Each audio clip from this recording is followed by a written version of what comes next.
Hello and welcome to Conversations with the Voice of Reason. I'm your host, Benjamin Boyce, and today's conversant is Amanda Faus. She is a writer and the CEO of the Children's Tradition, which is a homeschool curricula that is focused on traditional learning. In this conversation, we talk about her journey from a homeschooled child to a homeschooling mother and talk about traditional education and how it is distinct from progressive or modern education, specifically how it incorporates ideas of the transcendent, of objectivity, and of ethics to provide children a scaffolding from which they can build their most empowered, trigger word, selves. You can find Amanda's work linked in the description, and as a special gift to my listeners, you can use the promo code Benjamin Boyce to receive 10% off the Children's Tradition curriculum. Without further ado, here is Amanda Faus. I was turned on to you by a viewer who really was interested in hearing about your work and what you guys are up to. And I looked at your webpage and I'm like, oh, this is interesting. It seems like you guys are doing a very particular articulation of what education could be. Yes. I mean, like so many, we're trying to recover an ancient medieval approach to education. There's a lot of versions of classical education that are running around now and then, that are in many ways a marketing scheme. And so really trying to go deep into, well, let's go back to the sources. Let's look at what are the ideas that have stood the test of time. And these are things most people would say. Are you familiar with Dorothy Sayers? Did she do the triumvirate? No, so it's the Lost Tools of Learning essay. So okay. A lot of classical schools are based off of that model. But really, the whole conversation about education is situated in a much larger conversation about culture. So John Senior, and James Taylor, who are both kind of the main, like the great minds behind my curriculum, John Senior wrote a book called Death of Christian Culture and two books, and Restoration of Christian Culture. And so that's really the idea, right? Is that education is a transmission of culture, and education assumes certain ends. So what are the ends we're assuming, right? In modernity, we're assuming totalitarian, utilitarian ends. And that is not the Christian end of education. The Christian end of education is to love God and love man. We could add the third category of to love his world. So, but I think a lot of those ideas can easily get lost in oh, that sounds really nice and nebulous. And so from there, like if we all agree we love God and we all agree we love God's world, then we can now go pick out our own curriculums and do our own thing. And that's very Protestant. It is, yes. Yeah. So my husband and I, actually, part of our process through all this has been a conversion to Orthodoxy. So really, we're Go ahead. It's very popular right now. It is very popular. I think it's an interesting time because on the one hand, Orthodoxy is all about the opposite of the online world, right? Like the classic thing an Orthodox person would say to you if you were asking them about Orthodoxy is come and see. You just need to come experience the liturgy, right? You need to experience the life of the church, that the life of Christ was a way that has been handed down in the context of people. And but in modernity, we now with the internet, we now have access to all these writings of the church fathers and things that we just didn't have this, academics had access, right? But even in our own parish, Father Josiah is our priest. You probably are familiar with him if you know anything about Orthodoxy. But he's in the process with his publishing house of getting works translated from Eastern church fathers that we just don't even have in English, right? So it's just a really interesting time, I think, in terms of there's certain narratives that you are told in your life that can maybe be overly simplistic. And so then when you get older and then have access to ad fontes to go to the sources, it's okay, well, there's definitely a gap between what I was told and what I'm seeing. So now how do I resolve all of this? And I don't pretend to think that that's a simple answer. I love Annie Crawford. She's Anglican. We listen, especially in classical education, we listen to Catholics all the time. John Senior was Catholic. I think despite the differences, there's a through line that we can all agree, which is Christ, the Logos, right? And so we can just recover that foundation, then we can figure out all the intertraditional conflicts later, hopefully. Yeah. Where did you begin on your education? Yeah, so I was homeschooled. My almost my entire world was homeschooled for a long time. To this day, I would say the majority of my life is, because I'm a homeschool mom surrounded by other homeschool moms in Christian environments where we all are, in many ways living in a bubble, right? That we all, birth our babies at home and breastfeed our children and just are like barefoot in the kitchen, and like that's my normal. That's my whole life has been that type of woman. And been in cultures that are like that. And I've always loved that. Like that was I so admire the women that I've seen growing up. But one thing I saw was that especially homeschool moms, they'll pour their life into educating their children.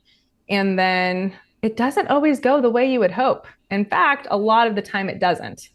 And so I think that left me as a mom of babies going, well, what do I do that if in 18 years, my child doesn't follow Christ, or if, let's just even say their journey is more complicated, right? I mean, many people will, walk away from God for a couple years in college and then come back, right? So I'm not suggesting that that's the end of the story, but, is there anything I can evaluate now to try to potentially maybe avoid that end, right? Like to equip my child to be able to stand up against the forces of darkness that they'll encounter. If they go to college, the deception that they're going to encounter, like how do I equip them for that? And so that over time sent me towards the direction of classical education and just learning to think philosophically, foundationally of, well, let's examine the ideas behind ideas, right? That's so interesting to me, that we all have things we'll say or beliefs that are based off of a whole bunch of prerequisite beliefs. And those are the ones that often go unexamined. And so, yeah. Presuppositions. Presuppositions, yep. You gotta love them. Yeah, I love investigating those when somebody's telling me about their ideas or their thought.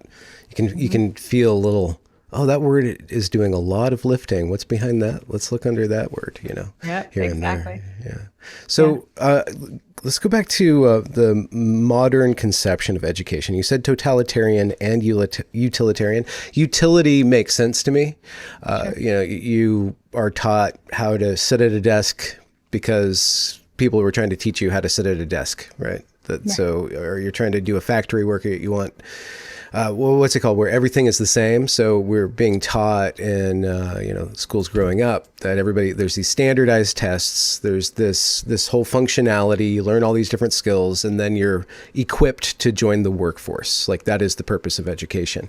Right. How is that necessarily totalitarian, though? To answer your question, though, I misspoke. I was trying to say utilitarian and totalitarian came out. So I was meaning. Oh, okay. Yeah. I mean, totalitarianism is a threat in the modern world, at least. But okay, so utilitarian. Oh, go ahead.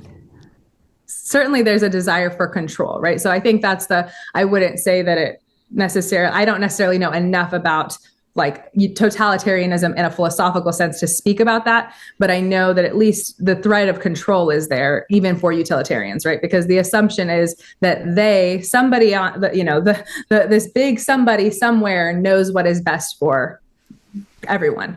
This is where classical education becomes really important, because you have to ask, well, where did they get that idea, right? And with classical education, the standard, and it doesn't mean we actually follow the standard perfectly, but the standard is that it needs to have stood the test of time. We need to have seen this idea throughout history. There should have been a great conversation happening around these main ideas.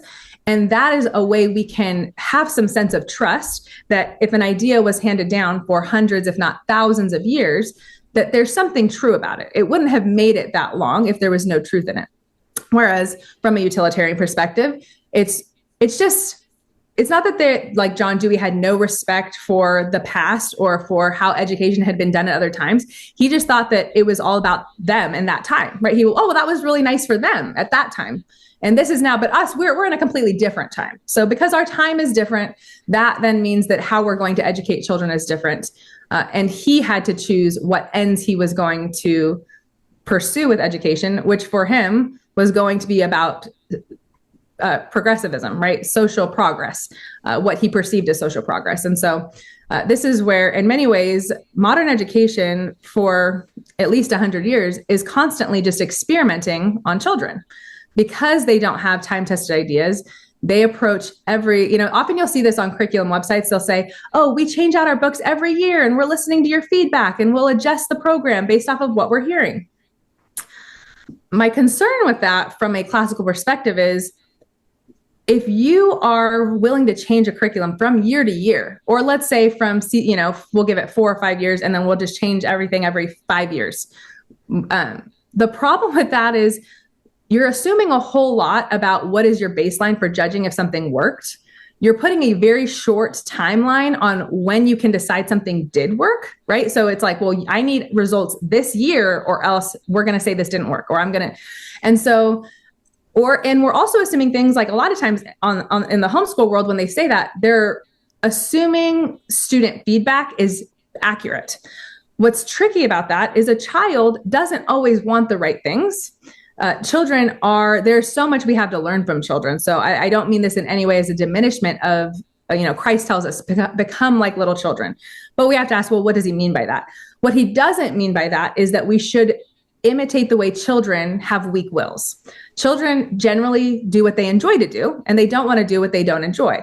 Now, because they're made in God's image, they often enjoy things that are good for them, like getting outside and playing and, loving their parents. And God has made them to want a lot of good things.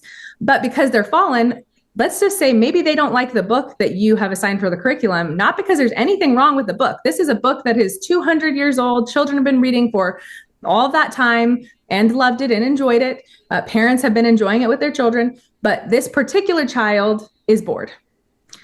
And so you could have feedback from, a bunch of modern children who have short attention spans, who have, a lack of ability to imagine images well in their mind through classic language, because they are so used to a 5th grade level vocabulary level being spoken by adults. And so, yes, for them, that book is boring because it's hard, because it's challenging them in a way that was not challenging for a child 100 years ago. And so this is where classic literature, or what John Sr. ended up calling the 1,000 good books, this is where he said we need good books as preparation for the great books. This does not mean that the good books are only for people who are going to go on to have a liberal arts degree. These are the books that are the content of a human education that we all need just to grow in our imagination, our memory, as a Western culture, the books that have been handed down to us. But many of them are not easy to read, right? So this is where with our curriculum, people have asked me many times, is this going to change?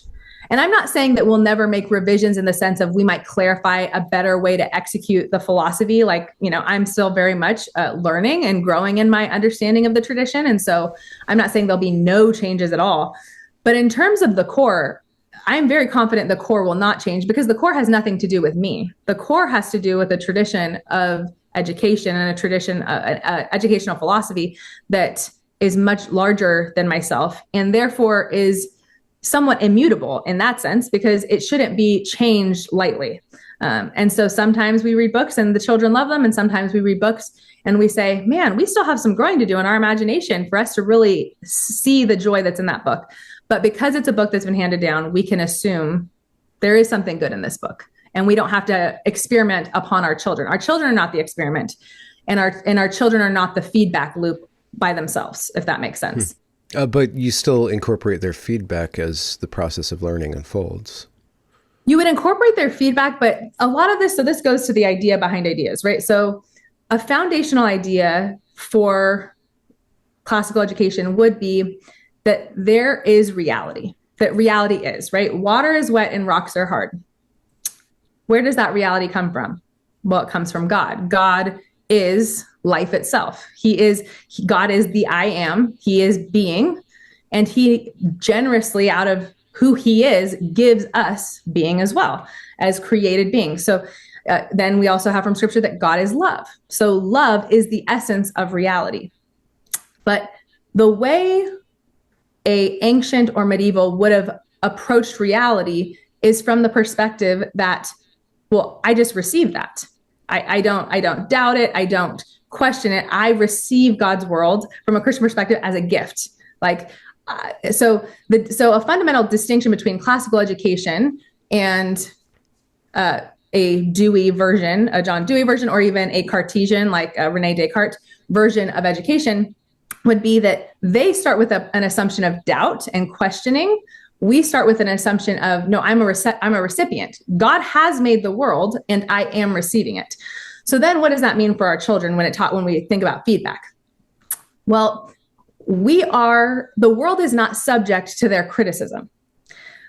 One thing that is very rampant today that you will hear all the time, so every time I get a chance to talk to college professors, which now because of my work is increasingly more and more, is that I will ask them, what do you wish your college students had when they came to you? Or even a high school teacher. I will ask that about high school teachers. What do you wish your students had? And they all say the same thing. I wish my students had better attention, and I wish my students had humility, because they think they stand over everything. And I really believe this has to do with the fact that we have, from their earliest ages, been treating it as if they have accurate discernment and judgment of how things are going, as opposed to us being the parents who should know more about reality, should know more about life, and are able to tell our child, no, this is a gift to you. This book is good, right? When you're working in a tradition, the child does not get to stand over that tradition and say, well, but I don't like this book. From the sense that they can share that they don't enjoy it. They can, I didn't enjoy that, right? That's a subjective statement, right? Oh, well, I didn't enjoy it. But our assumption is in the children's tradition, our assumption is going to be, but that's probably because there's something wrong in me, right? Like now, if I don't enjoy some modern book, it could be because the modern book's terrible, right? It might just be a bad book. There's lots of those floating around. But we would be much slower to assume that in the classical tradition, because there is goodness in it. That's why it's been handed down. Like, we're not reading, there's so many books from 200 years ago that we're not reading today because they didn't have good in them. So there's a fundamental posture that we want to inculcate in children that is just antithetical to modern man, which is that we are in the receptive mode of learning. We are recipients of the tradition. We stand under it. That doesn't mean our experience of it will not be subjective. That's true of anything, right? This is where education, Charlotte Mason often compared education to laying a feast. And it's such a perfect image, because as parents, if you prepared a wonderful meal for your children, a turkey dinner, it's Thanksgiving, mashed potatoes, cranberry sauce, stuffing, turkey, all the fixings, and your child goes, oh, I hate Thanksgiving. I hate Thanksgiving dinner. I'd much rather have, box mac and cheese. What we wouldn't say is, oh my gosh, you're so right. Yes, box mac and cheese is totally better than Thanksgiving dinner. Or at least we shouldn't, because that would be lying to them. Box mac and cheese is in no way comparable to the homemade dinner that your mom and grandma spent 12 hours making in the kitchen. There is, in fact, a hierarchy to reality. There is some food that is better than other food. And the same is with knowledge. All books are not created equal, but some books are genuinely bad books. But again, if you're working in a tradition, that's like serving your child that homemade turkey and stuffing. And then if they say, I don't like how this tastes, your response might be, oh, that's okay. I can think of so many things I didn't like when I was a child, but you know what? There's so much good in this book. I promise you someday you will, or I hope for you someday you will. So it's a different orientation, right? A difference between saying, oh yeah, your judgment on this is right. Now you stand over everything at 7 years old. You've told me you don't like Charlotte's Web. So now that's the end of it. I guess he didn't like it, so maybe it shouldn't be in the curriculum. Oh, enough 6-year-olds in modernity told us they don't like, this actually hasn't happened. Enough 7-year-olds in modernity have told us they don't like Charlotte Web. So you know what? We should probably just put that book to the side because they don't like it. What are we supposed, there must be something wrong with it. So I think there has to be in modernity a reflectiveness about where we're at, about how much you enjoy the world has a lot to do with your virtues and vices. Somebody who is filled with love and joy is going to love and enjoy what is in front of them a lot of the time. Or that love will baptize the thing in front of them. It could be a person, it could be an object. And St. Augustine is the one who made the point that if we are to know something, you have to love it. And if you don't love it, you can't really know it. So the knowledge and love for the Christian cannot be separated. They're integrated realities, which means that if we are not loving something, we have to ask why. And it was C.S. Lewis who makes his point in Abolition of Man that if we are not loving something, he gives the example that he didn't love small children. He said, I don't love small children. I don't enjoy them. He said, but when you're working within the Tao, or when you're working within this framework that no, there's objective reality and there's an objective order to that reality, then that means you're going to assume that, well, the problem lies in me. I'm wrong for not liking little children, says C.S. Lewis, right? Little children are objectively lovable. I just don't have the soul, the depth of soul yet to love that thing. Now, of course, we all know C.S. Lewis loved many things and had the depth of soul to love many other things. This is the experience of being a human, right? Is that we will all have things that we have learned to see. We have learned to look with the eyes of a lover. There's a Latin phrase that's what it means. Look with the eyes of a lover. And when we look with the eyes of a lover, you're going to see the good. You're going to enjoy it. You're not going to analyze it. You're not going to tear it apart. You're going to simply receive it. And in a sense, your soul rejoices that thing exists, right? And I'm describing a process that a child does not understand all of this process, but they do experience that process, right? Children exult in the existence of their parents. Children exult in the existence of rocks, right? I mean, anyone who has even, toddlers knows that children have a strange obsession with rocks and sticks. It's like they can't stay away. And as an adult, you're like, why do we care about this? But for a child, it is actually a deeply philosophical thing that they just are delighting in reality. And that's what we're trying to transmit in this mode is we get to receive. Like before we learn anything in life truly and properly, we should have received it as a gift from God. And the only things we should feel that we have a right to say we don't like, and that it would be proper to say we don't like, are bad and evil things, right? We don't like sin. We hate evil. We grieve destruction, right? These are bad things. We should be sad about them. We should not like them.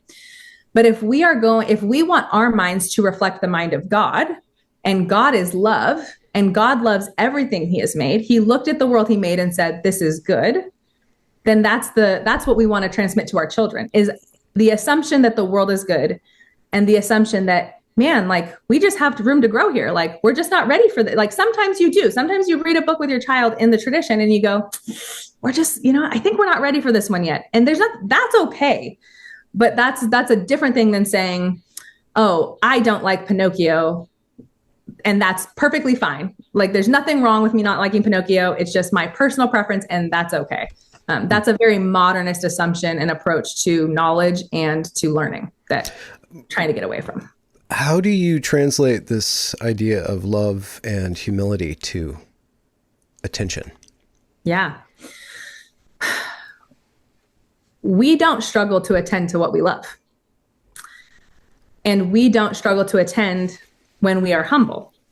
So it's almost like a trinity, right? Because if you are loving something well, like, we can all as adults think back on when we met our spouse.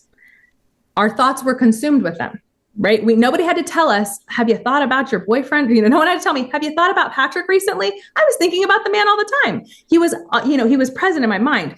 So this is the thing about love, is what love does is it takes something that could have been taken effort and makes it effortless, right?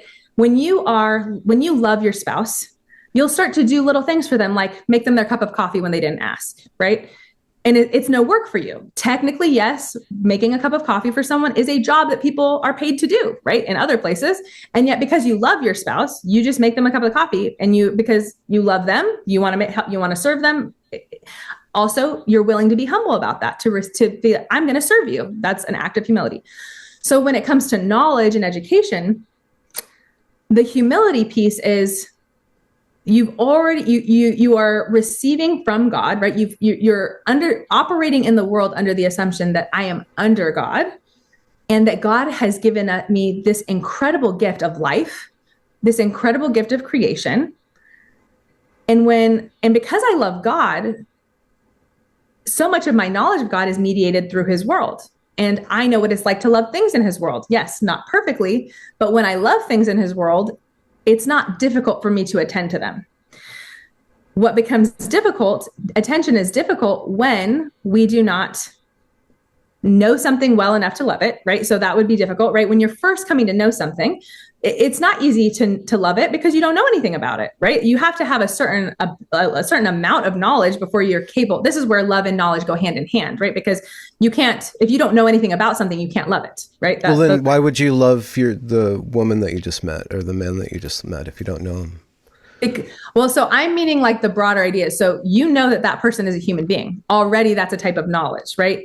In church, we will often say that God is the lover of mankind. So this is when you love God, there's already a disposition to love everything He has made. That was kind of my point with that, of like, we are made to be lovers, and we are meant to look with the eyes of a lover on everything God has made. But yes, the way you love someone you just met is not the same as someone you've known for 5 years or someone you've known for maybe your whole life. Your best friend that you've known your whole life, the depth of love you have for that person is not comparable to the degree of love you have for the stranger. We are absolutely to love the stranger, but it's not a difference in kind. It's just a difference in depth, right? So back to attention and love. What do you mean by love? What does this mean? I guess we can do that 4 different types of love, something or another. But if that's such an operable word, yeah. How do you instill love in a child? I guess we already assume that the child's natural curiosity is an expression of love. That if that's what you're sculpting, then you can kind of prune that seeking behavior towards love of some sort. But if love's the guiding principle, how do you know what we're talking about when we're talking about love? Yeah. So love on the theological level, love is the nature of God. It is who Christ is, which was, of course, made flesh and made material to us in the incarnation of Christ. So the love of God became a person, right? He walked among us. He lived, he died, and he was resurrected. So even that tells you something about love. Well, it has something to do with a willingness to die, right? Christ says that about, love, that a man who loves someone would be willing to lay down their life for their friends. So there's a sacrifice. Now that's on a theological level of love. When we're talking about the intellectual life, right? Because that's what we're talking about in terms of education. Love would be to see the goodness of a thing, right? So you just like God looked at his creation and said, that is good. When God looks at us, he still sees the goodness of what he has made. Yes, fallen, yes, sick with sin, but he loves us. He sees the good in us and wants us to be unified to Christ himself so that we can become the fullest expression of who he created us to be, which is a unique individual, right? So in that sense, when it comes to teaching our children how to love, one of the operating principles with that is wonder. Now, when I say wonder, I'm not meaning some like touchy-feely, we just need to have more wonder in our education, which we mean like we want kids to be more curious. We do want kids to be more curious. We do want them to be interested in God's world. But wonder in a philosophical sense, as defined by Aquinas, is basically a species of fear, not in the sense that we feel afraid, but an awareness of something you do not know. So with children, there is an awareness of what they do not know all the time. That's why a 2-year-old has wonder at water, right? Because there's a sense of which they just live in this first of all, they live completely humble and receptive, right? A small child, right? Over time, the ego develops and they, get away from this, but a very small child is fully receptive to the world. They're just taking it in and they're in awe of it all, right? This is why they're like, have to jump and skip and touch the water and stack the rocks. And they do the same things over and over and over again because they're just delighting in it. And they're made to love. So in the one sense, I'm not saying love is not something we're externally imposing on our children, right? Our children were designed to love. This is, there's many people will throw around different definitions of what the Imago Dei is. But I think one definition we could have is that to be made in the image of God is to be by definition a lover. Human beings were made to love. Your child does love something from their earliest days. Love is pre-rational, right? Love can become rational, right? Like at this point, as an adult, I could tell you why I love my husband. I can tell you why I love classical education. I can tell you why I love going on hikes, right? Because I'm a rational adult. But even before I was a rational adult, I loved my parents. I loved going outside. I loved swimming in the pool, right? There were things that I just loved, and I couldn't have told you why necessarily, right? But I did love them, because that comes down to our identity. So yes, we cultivate loves and try to cultivate loves through the presentation of something, right? So there's an idea that exposure breeds taste, right? Like if you have never eaten something, or if you had never been exposed to a certain type of art, or never exposed to something, never exposed to getting outside, you might not enjoy it, right? You might not love it. But the only way to grow to love something is through exposure to it. So our role as parents is that we're wanting to expose our children to the true, the good, and the beautiful, to nature, to the great tradition of literature, to beautiful ideas, beautiful art, all these things, because the assumption is our children were made to love. We want to help them love the right things. So we're going to fill their time with the good and with better things. Not that, with my kids, we'll always talk about, oh, that thing's Skittles, oh, your Pokemon cards, Skittles, your whatever it is, like, and we all like Skittles. Sometimes for a road trip, mom and dad will get Skittles. There's nothing wrong with eating Skittles sometimes. But if you thought Skittles was like peak cuisine, we would have a problem. And children, when they're young, kind of do. Like if you let them, they would think that like eating a diet of candy is the way to go. And so we understand this again on a food level. And so again, we just bring it back to, this is what's good for you. We understand what's good for us on a material level, but this is what's good for your soul. If I let you become consumed with Skittles, whatever is the intellectual version of Skittles, the shows that are bright and changing scenes every second to break your attention, or trying to use sensationalism to capture your imagination instead of helping you build and construct the inner world of your imagination, those things are not good for you. Objectively, they are bad for you.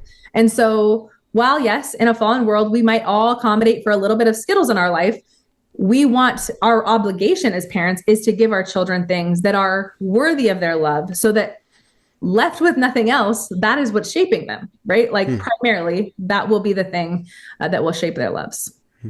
How does classical education, so far as you see it, map onto child development? Yeah, so child development, as far as psychology, I think so. Psychology is assuming material and like a material assumption, right? Philosophical naturalism. So that's where, so I think they can make observations about things that is just, it's very much one dimensional, where classical education, because it is willing to operate within, actually, it not just willing to, it has to operate within a view of the world that acknowledges transcendence. It will quickly go much deeper. But so you'll hear, for example, from a child development side, people will say things like, oh, children need hands-on learning, right? We know that you need to feed children, make sure they feel safe, and, so that they are capable of learning. A child cannot learn if they are hungry, if they are tired, et cetera, right? So, and these are just materialistic observations, right? That we would all look at it and be like, well, of course, right? Mm-hmm. Within classical education, what we are seeking to operate within, specifically with my curriculum, and I don't know how widespread this idea is, but I think there's a resurgence happening, so I'm very excited about it, is that historically there was understood what we could call the ages of man. So the ages of man, we have writings about it that go back to Hippocrates, so that would be at least like, what is that, a couple hundred years before Christ. But has been continued. Shakespeare has sonnets about it. This idea that there are these 7 ages of man. Not everyone always says 7, but it's a general idea that there's 7. And certainly by now we've landed on that there are 7. The 7 ages of man would be that you have the nursery, which would be, or an infant, which is like 0 to 7. And then you have a school child, which would be 8 to 13. And then you have an adolescent, which in the classical tradition would have been 14 to like late 20s. Maybe 25-ish would be a good ballpark. Adding in the caveat there that what they meant by adolescence is not what I'm not meaning the same thing as when we all talk about like prolonged adolescence as a problem, right? Like that's a legitimate problem in modernity. But what they understood with adolescence was that the adolescent child or teenager, we might call it a teenager, is primarily shaped by eros, right? By love, by passion. So let me back up because I should have said that previously. The nursery child is just inherently gymnastic, right? They're just in the physical realities of the world. They experience the world it just comes to them, and they're bumping their knees and hugging their moms and licking the dirt and doing all these things because everything is just mediated through their physical experience primarily. The school child then is interested in to know, well, what is real? How does the world work? They start to ask questions. And so the school child is concerned with reality as such. This is where schoolboy tales or schoolgirl tales are so important at that age, because they want to go on adventures and they want to, explore the world. And they're kind of turned off at that age if you try to give them something that's too fantastical, right? They'll be like, that's not true. That's not real, right? We've all heard our children say something like this. But then that leads up, though, to adolescence, which at that point, you have this eros. Now, in classical education, as moderns, we hear the word eros and we go, ooh, like erotic, that sounds bad.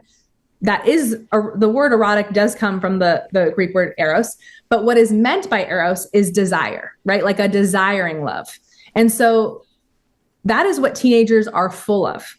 So there's nothing wrong with that. God made them like that, right? That's why getting married young is often a great idea, because you have all this love and this passion and you get to direct it at a person that gets to enjoy the benefits of that. But this eros is beyond that, because it's also about having passions about, what am I going to do in this world? How can I change my world, right? Like young people, we all think we're going to change the world as in some way, or we have a desire to have an impact. This is that eros, that desire to love well, but to also to affect change. It's this impulse to act, right? In a way that a school child doesn't have the same impulse to act upon the world, right? A school child just enjoys it. Like you'll read a story to a school child and they'll be like, that was cool, and just keep walking. Whereas that transition between 9, 10, and 11, as they get closer to adolescence, suddenly they start asking questions like, well, why did that character do that? Or how come she said that? And then they'll ask those how or why questions. And so that is part of that desiring to act upon the world that is adolescence. From there, in that schema, you have youth, which would be the 28 to 40-year-old. So like myself, I would be considered a youth in the ages of man. And then from 40 to 52 would be an adult. So you finally get to be an adult at 40 in the ancient mind or medieval mind. And then from there, it would be, I'm trying to remember all the older ones, but then it would end with old age, right? And with old age, it's the idea that it's a return to infancy, right? Because you have to be cared for and taken care of. So that's kind of the development, human development we're working from as the assumption in the children's tradition. And a very important piece that I think. Did you say children's tradition? Am I hearing that right? Yes. So that would be the curriculum I wrote. Mm-hmm. Oh, okay. Oh, all right. Cool. Just trying to figure out, do children have tradition? Yeah, sorry. Yeah. So yeah. But what I noticed though is that the time span is much broader. Yeah. What we're talking about. It's the eye through which you're viewing the human is not these very minute stages, not even grades. I'm sure age kind of maps onto it, but you're talking in broader terms, and then historically you're talking in much broader terms than just the modern kind of bottleneck of attention. Yes, certainly. And so, so within the curriculum, we do have grades, or specifically we call them years. So year 1, year 2, and so on.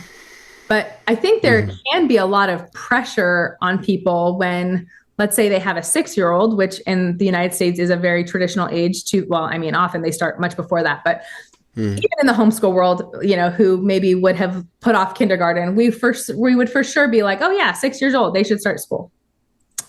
There can be this pressure of oh no, my child has not reached all the developmental milestones that a 6-year-old should have reached right now. And now, and because we have put it in such a tiny time window, right? Versus the nursery years is about 7 years. And some children kind of make that transition into that more school child mentality sooner. And, maybe they're 5. I have a 4-year-old who I almost have to remind her she's in the nursery because she's 4 going on 14, right? So I'll have another one who, at 6 years old, we, did not do a formal kindergarten. I let her have that year to just enjoy play.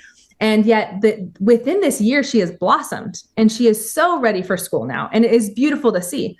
But sometimes I'll talk to people who their child is at that almost 7 and they're like, it hasn't happened yet. It's okay. There's nothing wrong. Like, give it another year. For sure, by 8 years old, they will have made that transition, right? Assuming a developmentally normal child. Of course, we're not talking about special needs, but it's going to happen. But people, there's variation, right? So there's patterns, right? In classical education, we talk a lot about patterns, that there's patterns to reality, and there's a pattern that is the Imago Dei, and there's a pattern for education.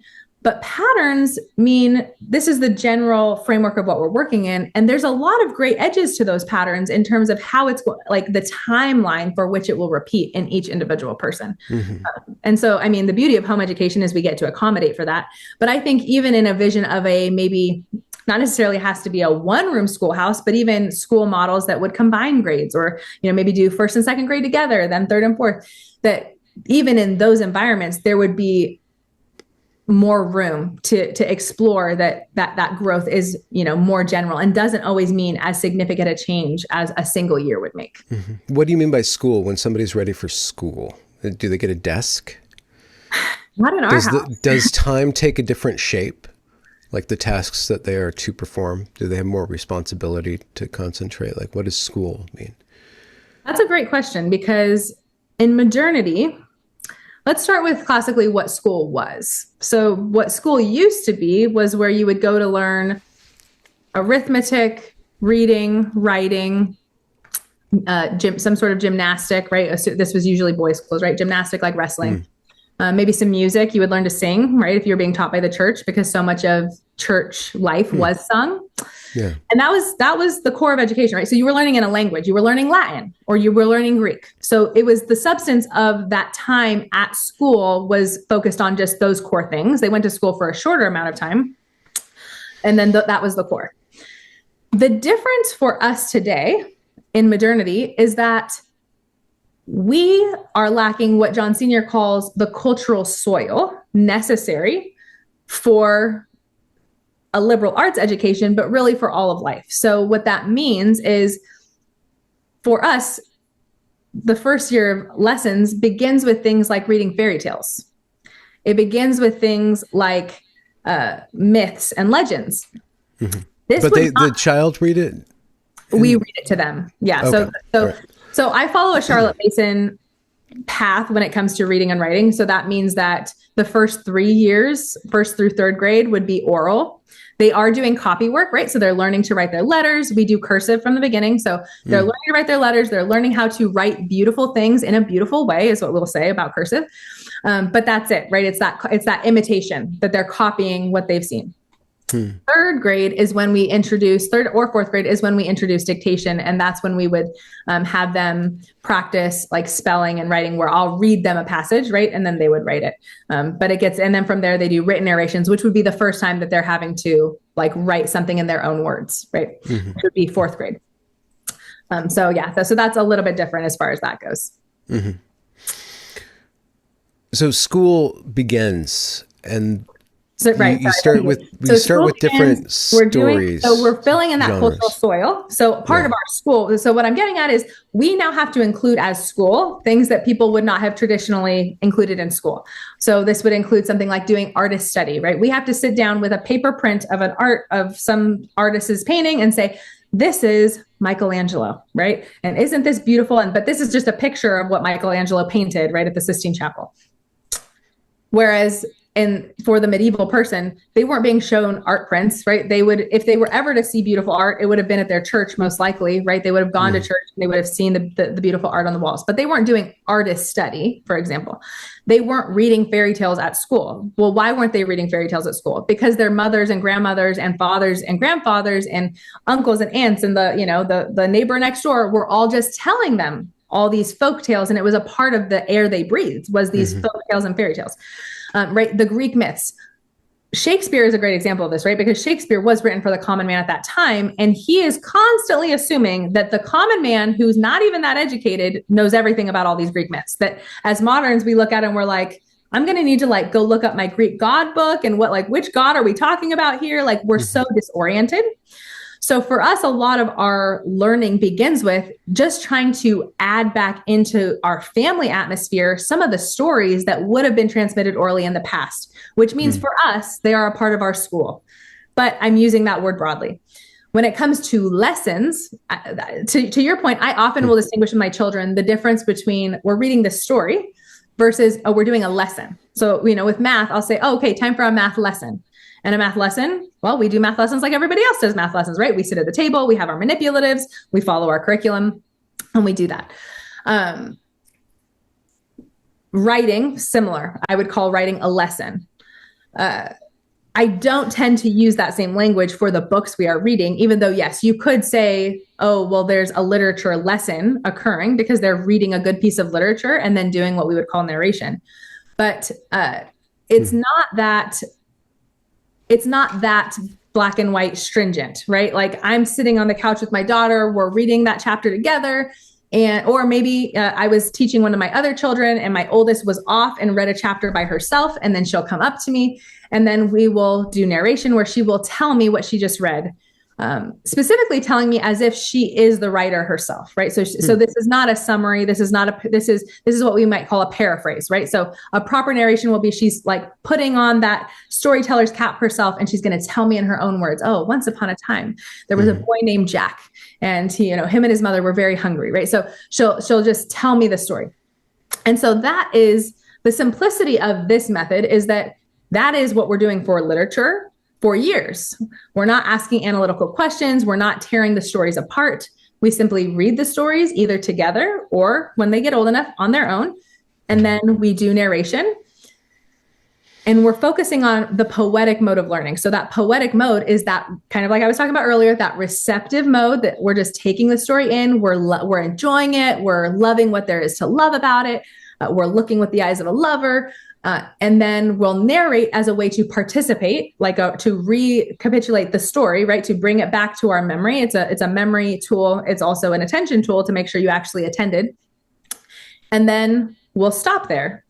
Now, what happens as they get older, just organically, is that they will naturally, the more things you experience in this poetic mode, whether it's a lesson or a story or something in nature, right? If we're doing nature study, same thing. We don't do an analysis for nature study. We go out, we have our nature journals, we have local guides that will tell us what we're seeing. We might see, a bug or a bird or something that we can't find in our guides, we don't know about. So then we'll go home and we'll do some research, right? So we'll learn about it, but it's still rooted in our real world of what we can actually observe with our eyes, which for a child is very receptive. But as they get older, they will start to, when you love something, there does come a point at which you want to think about it. Right. So my daughter recently read Pride and Prejudice, and for weeks she read the books. We watched some of the film versions together. And she was just in love with the story. Every person she talked to, she had to talk to about this story. But up until that, for a while, it was just her reviewing the narrative, right? Just being, oh yeah, and that part where Lydia does that thing, and oh, when Elizabeth. But then one day I'm sitting having my coffee, and she comes up to me and she goes, "Mom, I noticed that Lydia and what's the other sister? Now I'm gonna blank. I'm wanting to say. Can't remember. Kitty. There we go. I was about to say Kristen. I was like, Kristen is not correct.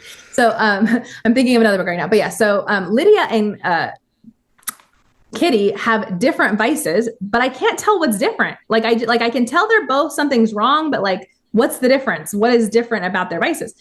And so we ended up having what at that point was an analytical conversation about the story, right? We are talking at that point about those characters and how their actions played out and all of those things. So there's a time for analysis, but that analysis was an organic outflow of her already loving the story.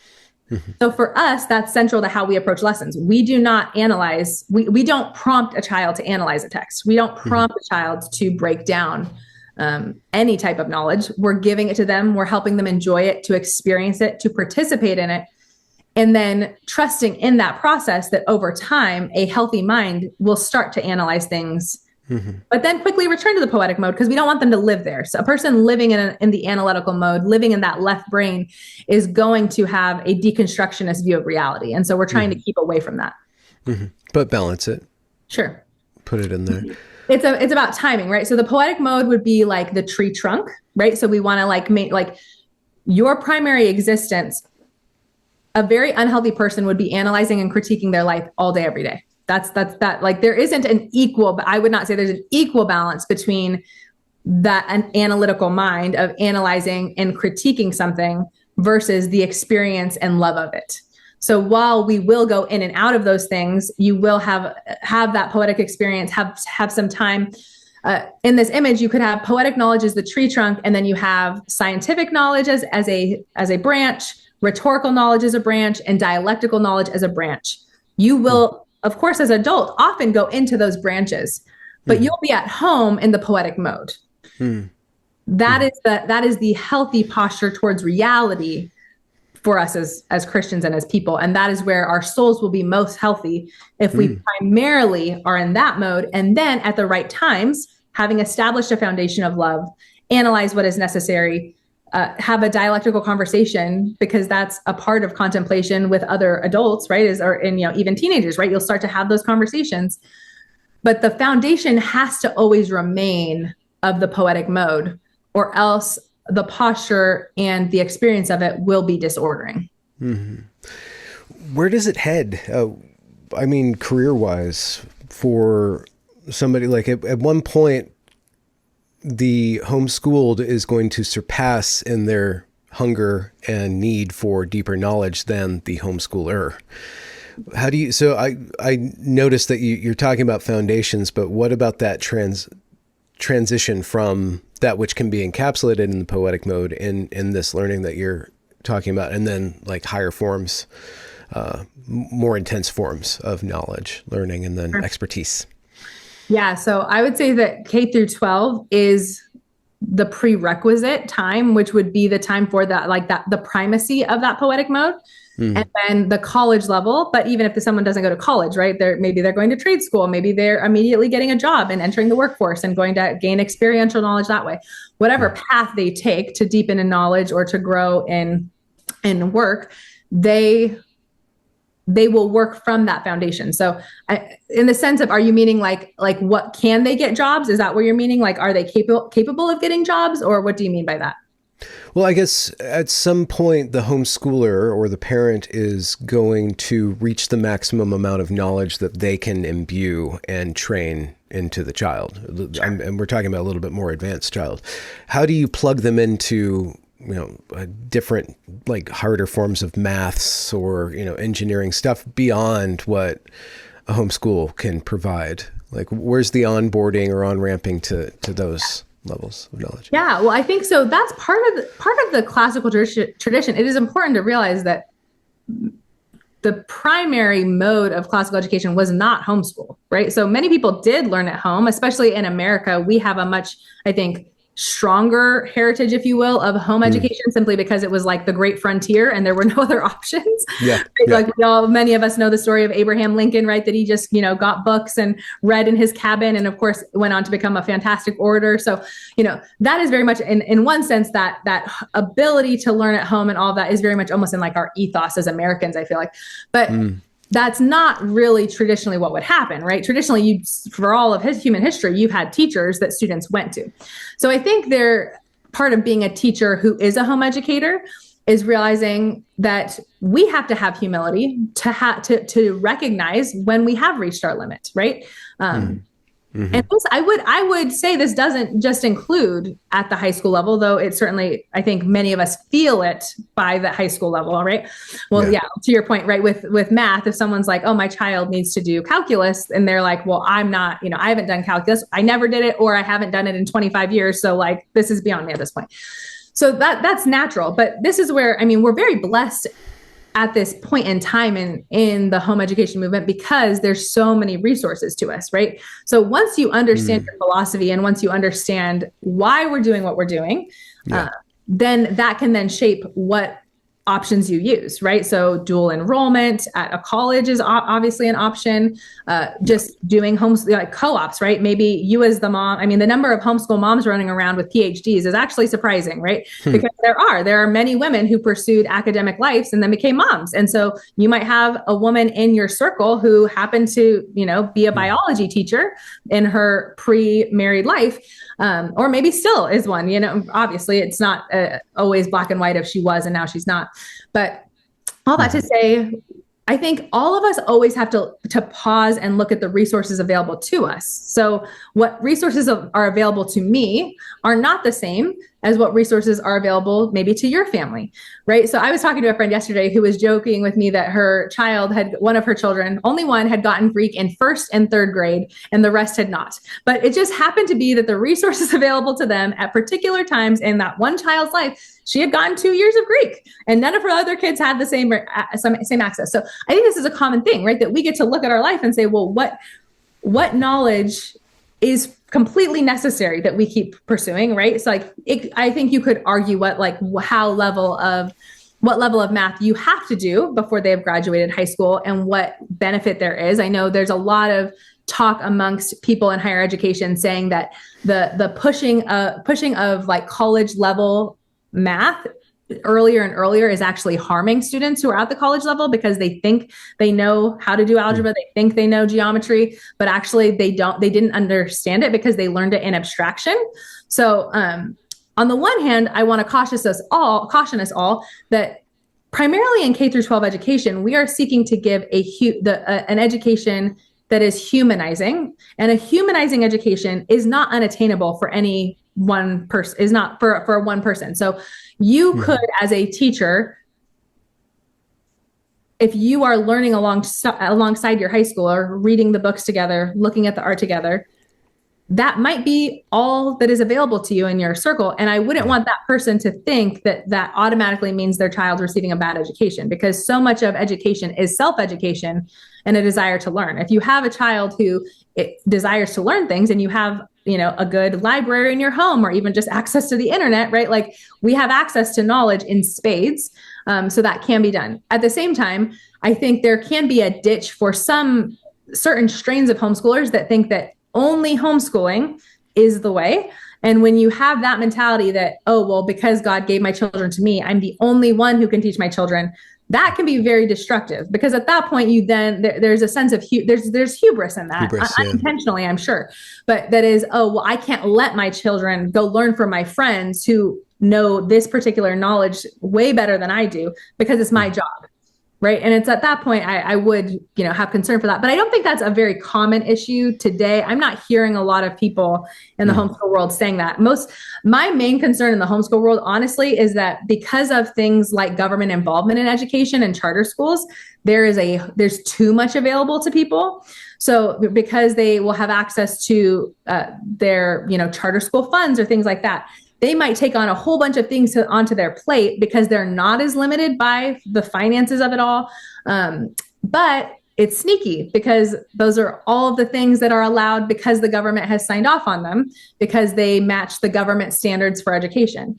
And those standards are built on a completely false view of human nature and a false view of what education is in the first place. So I think that is much more dangerous, that people are too likely to want to farm out the different subjects or things that maybe they just don't like them, right? Oh, well, I don't enjoy that subject. So perfect. I can teach this, have an online teacher do this, or I can sign up for this class. But that often is a back door for you to unintentionally give the government way too much say in how you are spending your days and what you are teaching your children. Yeah, or not building it properly step by step or through that process of growth that you were describing earlier with the very evocative metaphor of the tree. What are some of the hurdles for newbie homeschooler parents that, even conceiving of this thing, like how much time and energy and effort, like what are some of the things that you can pitch them? This is possible, but there are trade-offs, I'm sure. Sure. I mean, I think the biggest hurdles is one, we all have to get away from an expert mentality that, well, because I'm not an expert, I can't do this thing. I think there's a lot of insecurity parents will feel of, well, I didn't go to school to learn how to teach, So now how do I teach my own children? Interestingly, you should see what the people are learning who are being taught to teach nowadays. So exactly that is the problem, right? And that is where I think discussions can be helpful to just help people understand, like, oh no, what they're learning at school. That was actually a fun anecdotal story. My mom, I'm the oldest of 13 kids. My mom, yes, I know. Same mom. Well, 8 of my brothers and sisters are adopted. My parents were married the whole time, but I have adopted siblings as well. Oh, amazing. Wow. Yeah. Okay. So needless to say, though, she was a homeschool mom for about 7 years when she decided to go back to college to get a teaching credential. So she did. And her takeaway from that entire situation was that was a waste of time. And she did it. Don't get me wrong. My mom is like a hard worker. She is a go-getter. She finished it. She did the program. But her takeaway from all that is that the process of home educating had taught her so much more than going to some program that was like, okay, you're going to prepare a presentation for 5th graders on this math topic, right? And what's missing in so much of that, the thing that I would want to encourage new homeschool parents in is that you are motivated by love for your child, which is not to say that teachers in a public school or at a Christian school or things don't love your children. They absolutely can love your children, but it is not the same as your love in the sense that whatever inadequacies you have, you will be urged on to heal those inadequacies, if at all possible, because of your love for your children. I mean, that was for me what propelled me into classical education, was that I sensed that uncertainty in myself of, well, yeah, I was homeschooled, but I also know from experience that lots of things can go wrong in homeschooling. And so, well, what do I do about that? How do I grapple with that? At 25 years old, when I'm, a mom of babies, I don't have all the answers, right? And none of us do. None of us have all the answers. But this is where I think learning your why, understanding, like, if you know who God is, right? And you know what a person is, those are the 2 foundational realities about education. So from that place, you can then instruct your child and teach them. So parents that you want to homeschool, all you have to do is figure out what a human being is and what God is, and you're set. Just hit the ground running. That's all you need.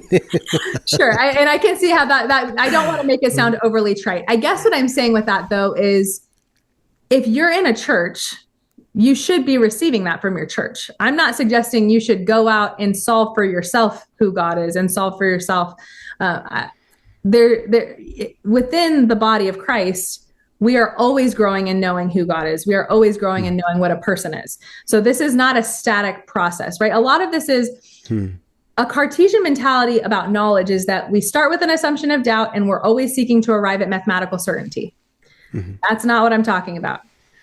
True human knowledge, the humanities, right? The humanities, what it is about being a human, those things are not mathematically verifiable, right? They're not in that same category. As moderns, we want to treat all knowledge like we can reach that same degree of certainty about everything, right? The same certainty we have about 2 + 2 = 4 is the same certainty we want to have about this theological doctrine about, whatever.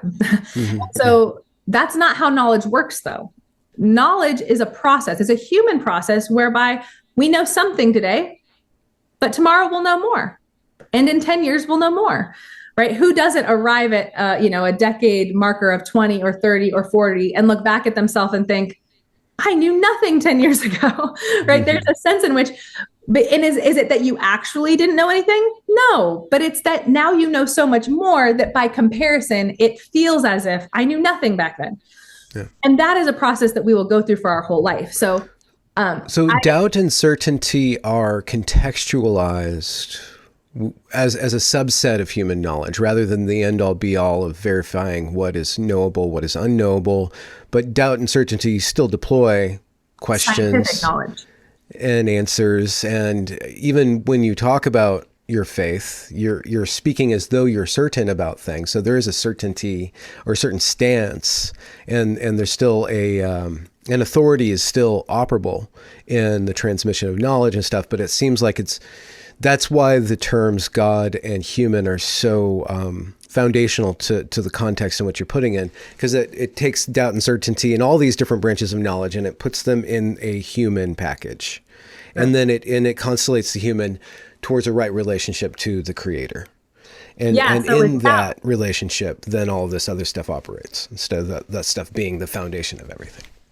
Yes, yes. Thank you for that point. The scientific knowledge absolutely can be experimented upon and verified, right, through the scientific method. Math can be proven, right? We have mathematical proofs.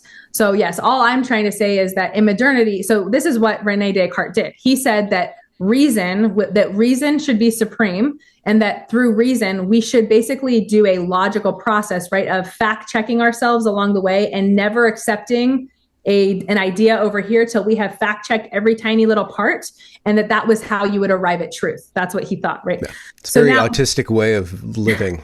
It is, right? And so the problem with that is so Ian McGilchrist kind of actually has work on this, right? Where he talks about like, in some sense, our entire society is autistic, right? We've all, our entire society can be like mentally unwell from the side that we are so focused on that certainty and the doubt and the experimentation. And if we could just understand this is one type of knowledge suited to, yes, science and math, and it is not suited to the humanities. It's not, to your point, do I believe with full confidence, and do I think we can have full confidence that Christ lived, died, and was resurrected? Yes. You don't verify that, though, the same way you would verify math, right? Like, and there is a level, the word confidence, right, is confide. It means with faith, right? Like, I am confident Christ lived, died, and resurrected. But my confidence is just to boost that, it confide, it's not just faith, but it's fidelity too. The same root of trustworthiness and trust in that which is trustworthy. So there's still a verification process. And I hear that articulated through how you position traditional classical learning as a tradition that needs to be respected and then engaged with on a basis of love or respect, trust. I love that connection, because what you're saying there is, so in modernity, we think of faith as just like this abstract, subjective thing. Oh, I have faith, but like my faith is completely not based on reality. Like, it's just a way of saying like, well, I have faith, this is true, but I don't need evidence, right? Like, whereas exactly what you're getting at, the relationship between faith and fidelity, between the fact that there is objective truth, the fact that there is objective truth was not questioned until the past few hundred years, right? This was just the assumption of everyone. I think it was an easier assumption because of how much closer they were to nature, right? Nature is very unforgiving. Nature constantly reminds you that there is, in fact, again, rocks are hard and water is wet. If you fall off a cliff, you will die, right? Like, there's no room for error in certain things with nature. So from that level, they were, Socrates gave his talks walking around outside, right? I think there's an atmosphere there that has been lost in modernity because we do not assume there is objective reality. We begin with that presupposition of doubt, right? Well, you need to prove to me that things are real, right? This is where you get into the absurd kind of, do I exist? Are we just in the matrix? Yeah. But that no medieval or ancient could have thought that. They're just, that would have been incomprehensible to them, because they're like, well, of course there's reality. Of course there's human nature. Now, yes, we're going to have to debate for hundreds and thousands of years about what is human nature and what does that mean and all of that. But we don't question that there is one, right? We don't question, we will have dialectical and rhetorical pushbacks about who is God. Is there a pantheon of gods? Is there one God? Is that God personal? Is he impersonal? But nobody was questioning that there was a arche, that there was a supreme, thing that was ruling everything, whether personally or impersonally. That was the foundational assumption. And so that is where the Christian tradition is the one that so naturally developed and built upon what was happening in the ancient world, because they had certain foundational beliefs that, to quote Lewis, it's almost like in modernity, we have to be reconverted to paganism so that we can become Christian, because we have to be reconverted to the fact that you should not start with the assumption of doubt that reality exists. If you do that, you're already on a path to insanity, we might say. Not just reality exists, but that more than a material reality exists, that there is that love undergirds all of these interactions, whether on a molecular or chemical level, or however you build up from there. Yeah. Well, that would be the mind body split, right? That again came from Descartes, or the Yeah. spirit matter split, like as if those two things could be separated. Again, this was just antithetical to the ancient mind. Like for them, body and spirit were fully integrated. Yes, they're two distinct things. We can talk about the body and we can talk about the spirit, but to assume that they are not fully integrated is a modern assumption. And so, yes, to your point, we kind of have to just keep talking about the fact that reality is material and spiritual together always. Right? In Aquinas, he would talk about that even a vegetable has a vegetative soul, is what he would describe it as, right? So there's a type of spirit in everything. You could even connect this to like the Platonic forms. There's an idea of a rock, even in so much as there is a physical rock, and that physical rock has a spiritual nature of rockness, right? So you kind of get on those levels, but those levels are fully integrated. And enchanted to boot. Yes. Well, and that's where the spiritual is what makes it enchanted, right? That it's the spiritual that opens us up to the possibility that there's more than meets the eye. Yeah. As I thought about our conversation, I thought about what are we aiming at with students? Of course, we talk about, the end of education is, to pass on Christian culture, or to teach them rightly ordered loves. But another way we could say all of this is that we want to teach students to have eyes to see and ears to hear, because seeing reality for what it really is goes hand in hand with receiving that reality, with being open to it, with being trained in virtue, because the proud man cannot see reality. He is blinded to reality by his ego. Even spiritual experiences, right, are going to could be limited on the basis of our own ego and pride. And so it's not that God is not at work in the world. It's not that God is not speaking in the world. His voice goes out into all the earth, but our ears are closed a lot of the time, and we want to help students have ears to hear. That is our goal. How is prayer and worship a necessary aspect in the development of the human knowledge seeker, the student, let's say? Yeah, well, that's actually the very first thing that I encourage families to begin with when I'm walking them through, here's how to lay out your curriculum for the day, right? So here's your subjects, your knowledge streams, and then here's a suggested timetable for how that time is spent. But what the very first thing I say is prayer. Prayer should be the very first thing that goes on your schedule. John Senior's work was very much inspired by the rule of Saint Benedict. So with that, ora et labora, right? Work and pray. The idea, in fact, in the East, there's a saying that a theologian is one who prays. That's real theology. Theology is not knowing about God. Theology is prayer. Theology is the experience of God. And so in that sense, our education, but our home life, right? Like education and life are very much intermingled in the home. So for that reason, prayer and worship orders our days, and it is for the sake of which, why do we want to grow in attention? Well, ultimately, because we want our children to be able to contemplate, which is prayer, right? We want them to have a capacity for prayer. So C.S. Lewis talks about that you never realize how small your soul is, or how great your soul has been expanded by reading, until you meet a friend who is full of goodness, but has a small imagination because they've not read a lot. And that idea, I very much think of that idea as applying to with education. We're trying to expand students' souls, but what are you trying to fill that expansion with? With God. And how do you experience that expansion? As the presence of God.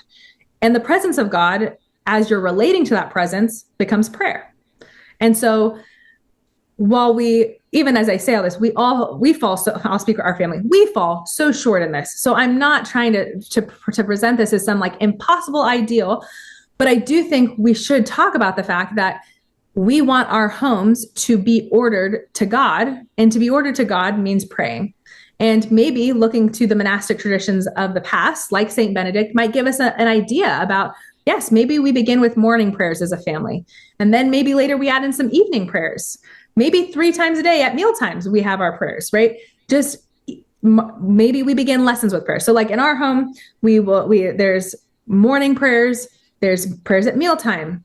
We try to start our time of lessons with prayer. We try to end our time with prayer. because I want my children to have the mentality that those two things, like what the life of prayer goes completely together with what we're doing. Mm-hmm. And something, even as I'm saying this, that I have done very imperfectly, but want to continue to do more as a mother, is that when we're struggling in our school, to pause and say, let's pray. Let's seek God right now. We're struggling. This is hard. You're having a hard moment. I'm having a hard moment. Because let's be honest, homeschool moms have hard moments almost as often as homeschool children. So then to say, mommy needs to pray right now, right? To use the like Susanna Wesley, put the apron over your head kind of image. But you don't need to put the apron over your head. Grab your child by the hand and say, we're going to pray right now. I don't think we will ever look back on, whether you're a homeschooler or not, I don't think you'll ever look back on your life with your children and think, man, we just prayed too much together. So I think realizing that prayer is not something we tack onto the side, right? Like that would be like a primary critique I have of many modern Christian schools, is that they're basically public education with like prayer and Bible on the side, usually just Bible on the side, not even a whole lot of prayer on the side, but maybe let's say they begin class with prayer or something. Whereas that whole communication is saying, oh, the world gets knowledge completely right. It's just, we got to just like add Jesus on, a little Jesus sprinkled on the side. And that's like the totality of what we have to offer. Whereas what I want to transmit in the culture of our family is that Christ and God is the center of all of our life, that every subject we are doing is oriented towards loving God because we're receiving from his mind. God made math. God has written the story of history. God has made the ideas that we read in literature, that literature embodies and that it transforms us through that experience. God made all of that. And because God made all of that, the experience of those things can become prayer for us because we're receiving them from him. I think of it as if you put that, as you say, like at the beginning and then at different points in the day, and you contemplate what prayer is. I'm just going to riff so you can disagree or challenge or change what I'm saying, but prayer is an orientation to God. It's me aiming myself out of this, all my thoughts and all my duties and it's actually organizing my attention and then rooting it into that transcendent, and then going back to my intention, and then tacking my attention to these discrete little things. But if that is always the primary, like as in like the first move, then everything falls into place under that. And prayer isn't just, there's the Lord's Prayer, there's all beautiful prayer books. And I think one of the failures of the modern church is their lack of teaching what prayer actually is. They'll give you these little patterns and stuff, but to really understand on a deeper and deeper and deeper and deeper level that this is my orientation to the source from which everything else comes. And the more that I am practicing and wedding my intention to that, the broader actually my attention gets. And the more I can love, the more I can see that thing that I'm studying in a greater way, not from God's point of view, of course, but I can actually integrate and participate in what we're talking about when we're talking about love, loving the thing as it is, and not needing my ego, like maybe my desire, my eros is driving me towards the thing, but actually respecting and having that humility in the thing and letting that thing exist in relationship to God and then in relationship to me, because I'm in relationship to God. And it goes back to what you're saying about the image of God. We're all created in the image of God. You can actually direct if you do practice prayer and integrate that into your life, you're much better able to understand who that other person is and listen to them and really take them into you and really consummate just a companionship, because everything is made possible through prayer. Yeah. End rant. Yeah, no, that's beautiful. And I think you're getting at just that it is this like you're going into prayer and into worship and coming out of it, but you're trying to like pull it with you, right? Like like the goal would be that you go in it enough times that it just stays with you permanently. And it's just this organic integration of that spiritual material life, that spiritual and practical life. Of course, we all have dishes to wash. We all have jobs to do, but to let all that we do, the work aspect of what our do, the labora, to be baptized by the prayer, by the aura. And it will do that if we allow it. But that was beautiful what you said. No, I really enjoy this conversation. I was bringing a lot of my life into it at the beginning, and it's actually helping me work through some some of my other issues. So I really appreciate like letting us dive into the content of what you're trying to formalize. I had another question. Where were we going? The biggest hurdle for homeschool parents teaching. So how do you package this? And we can use business marketing speech, but I don't want to constrain it to that. But, reality is reality, and communicating you need to, like, there's standards of communication and stuff. So how do you pitch what you're pitching? Like, what is this as a product? And I think we've covered enough the content of it. It's not just a product, it's an entire life.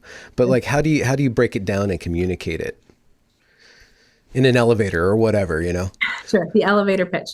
Yeah. Well, I mean, and there is a very real sense in all of this, right? I'm a mom. So on the one side, like my whole life up to this point has been just, I did ministry with my husband, then we've had children, and that has been my primary focus. And so in some sense, I've never really paused to think about, oh, well, how am I going to market this? What I've done is probably similar to what you do on your YouTube channel, which is I love ideas and I love the truth. And I love to talk about those ideas. And what is striking to me about people is even if you're talking about philosophical ideas that they have no background in and maybe don't fully understand, when you start saying, well, we want to build up a culture of our home where we love the good. I want my children to love God. I want them to enjoy his world. I want them to know that when God said it is good, that was true. People respond to that in an enchanted, almost as if they fall under an enchantment way that I can take no credit for, that is fully just God working through truth. Because I think there is, you could call it, the post 2020 madness, whatever it is. I just look around and I see for all of us, there's like a vacuum and an expanse in our soul that is ready to be filled.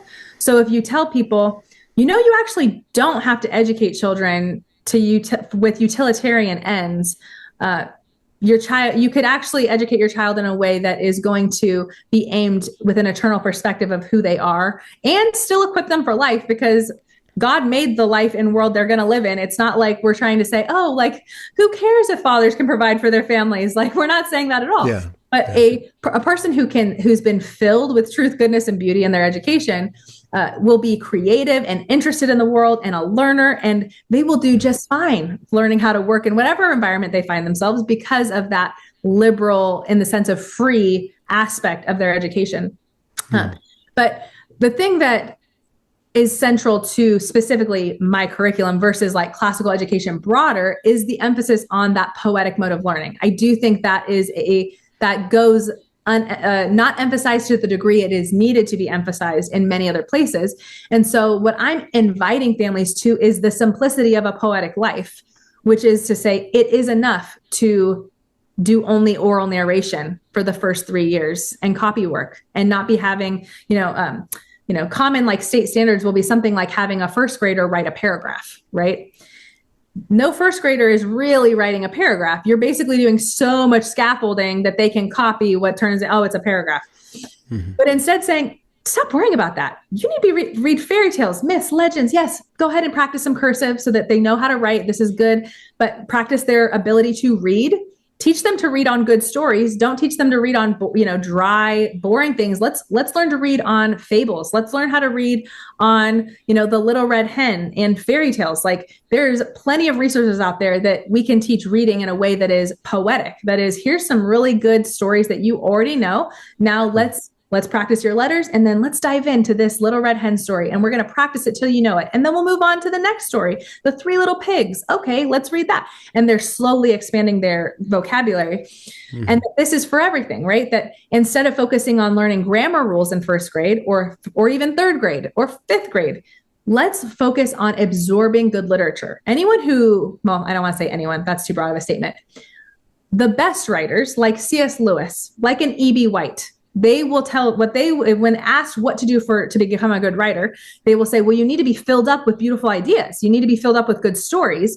You need to be story formed. You need to be formed by rich language, right? Language, a young child doesn't understand so much of language just by virtue of being a young child. So it doesn't rattle them if you read them a book that's full of vocabulary that they don't know. My family just reread Wind in the Willows. So and the thing about Kenneth Graham is he brings in so much vocabulary that even as an adult, I'm sitting there like, I'm going to need to look this up later. I don't know what he's talking about here. And yet with my children, they just receive it. They just take it in and enjoy it because that's how children are made. And so the earlier we can introduce these things of that rich vocabulary that is contained in classical literature, the sooner we can give them, like teaching them how to write, do all these things in that poetic atmosphere, then you're free to educate your children in a way that is not just nourishing them, body, mind, and soul, but is nourishing you, body, mind, and soul. And I think that is a very powerful thing, that to realize that so many of us might look at our past education and think, man, there's so many gaps here. I did not receive a good education, or maybe I received an okay education, but like by comparison to a classical education, it still falls very, very short. But the invitation of my curriculum, the invitation of classical education is you can come learn with them. Come, yes, you never read fairy tales. Go read fairy tales with your kids. You never read Shakespeare. Start with Shakespeare's Tales for Shakespeare. And then, read that for a couple of years with your kids, and then go start reading the real plays. There's a book called Tales for Shakespeare. It's like the foundation to so it's like a fictional child. So it's written by Charles and Mary Lamb. And so, and they wrote like a poetic version of Beauty and the Beast, for example. These are from the 1,000 Good Books list that John Senior wrote, right? Those good books as preparation for the great books. And so, those are on there.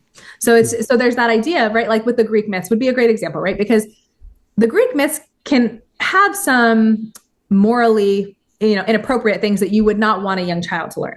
But we start with reading the Delaire's Greek myths, which is just going to give them like the basic stories that are, yes, the most important stories for them to know, like Theseus descending into, the maze with, the thread, carrying Ariadne's thread.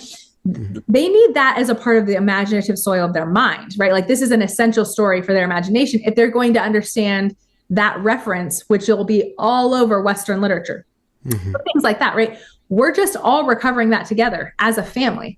Yeah. And I think that's the gift that home education offers, is that vision of parents of, even for dads, right? Even if you're at work all day, well, maybe you do one or two of the books at night as a family, right? Yeah. You could read a fairy tale and a chapter or two of a novel. That takes 30, 40 minutes, right? A night. And then you're all doing it together. And that's a beautiful thing. I think it has the capacity or the opportunity to integrate the family, to integrate the husband and the wife in their marriage. So I'm wondering how this method of homeschooling and how homeschooling, for as long as you've been homeschooling, has enhanced your relationship with your husband. How education becomes a ground for your love to deepen, and connection to flourish. That is actually, that's such a great question. Something that I have been pondering lately, my husband and I have, by the grace of God, a very good marriage. And I've thought about that because, of course, part of growing older is you see people whose marriages don't work out, or where they're just filled with strife, even though maybe they are still married. And the thing that I think this education, what it has done for our marriage, is that it has given us an orientation, a mutual orientation towards truth, goodness, and beauty. That means we always have things to talk about. We always have things to share about with one another, that you have that relational dynamic of we're loving these ideas, but we're loving each other as we share about those ideas. And we're deeply interested in one another because of that. Something I think that could, Charlotte Mason actually warned, she has I think it was like for a newspaper article where it was called Mother Culture. And what she warns in that article is she's basically cautioning mothers, like, you need to be knowledgeable and you need to keep learning as a mother, because if you let yourself freeze at the level of your toddlers, what's going to happen is your children are going to grow older and they won't respect you because you don't have interesting thoughts to share. And I do think, and I don't want us to frame that as like a guilt trip or as like an anxiety thing of like, well, women, you better start reading more books or people are going to find you boring. But I do think there is something there to say about your growth as a human being is important, whether you're a man or a woman, and that your marriage and your life, your friendships will all be enriched by growing as a person. And how do you grow as a person? Well, you read books, you start to garden, you learn about, how to brew beer. I don't know, like you can find things that you can do together. Yes. In the poetic sense, this shouldn't just be reading books. This should be doing things together, right? This should be getting your hands out in the dirty. There's a school, St. Martin's Academy, that is like a John Senior boys school. And they have what's called Soul Craft Wednesdays. And Soul Craft Wednesdays is they get out there and do manual labor and leather craft and whittling and gardening and all these things to just like get you doing those sorts of things as a family. Like for those boys, that is like a bonding experience that they're doing that together. And certainly for families, I think in a marriage, when you are building a household, right? Instead of having a vision of, I think homeschoolers are probably, better at this in the sense of we understand that like our life is happening in our home. So there is an orientation to the home already. But then I think having a vision as partners in your marriage of, well, we're building a life, like we're building the memories our children have. We're building out what is the value, like what does it mean to be a Faus, right? That's something that we're having to establish. And for us, that means we want it to be, well, you're worshipers of God.